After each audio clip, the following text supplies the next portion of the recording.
North Korea has announced that it's preparing to launch its longest-range missile. The communist country claims the rocket is only carrying a satellite into space, but analysts are worried about the military implications of the launch. Well, we cross now to our diplomatic correspondent, Paul Knowles, who's in Seoul, South Korea. Paul, what's happening in North Korea today? Well, this morning, North Korea put out an announcement that it is preparing to launch an anti-ballistic missile.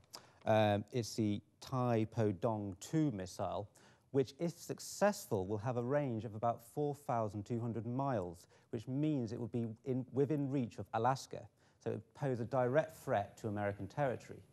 Now, the North Koreans are saying they are just launching this missile to put a satellite into space, but analysts say that the real reason is they just want to send a political message that the North Koreans are still a military threat across the world. And what's the background to this? Well, for the last, I'd say, 10, 12 years, North Korea has been banned by the UN from developing any military weapons, particularly nuclear weapons. In 2006, they tried to launch this particular missile, and they didn't have much success. They managed to have a controlled flight, but only for about a few seconds before it broke up. If they are successful in launching this missile, it would be a direct violation of the UN Security Council resolution. And what's been the American reaction? Well, so far it's still quite early in America, so we haven't had much reaction yet, but we're expecting a lot of negative criticism. A few days ago, Hillary Clinton was in Seoul in South Korea, and she said she was just speculating, if they did try to launch one of these missiles, it would be, and she said very diplomatically, very unhelpful, but we expect stronger language than that today.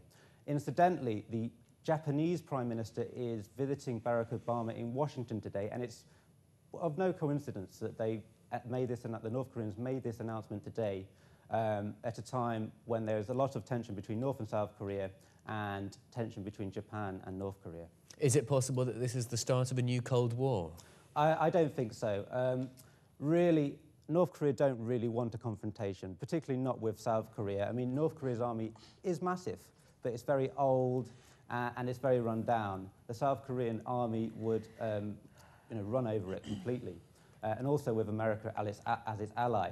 I can't see China, which is North Korea's only ally really, staging a confrontation with America for the sake of North Korea. So North Korea is very isolated. I don't think we'll see.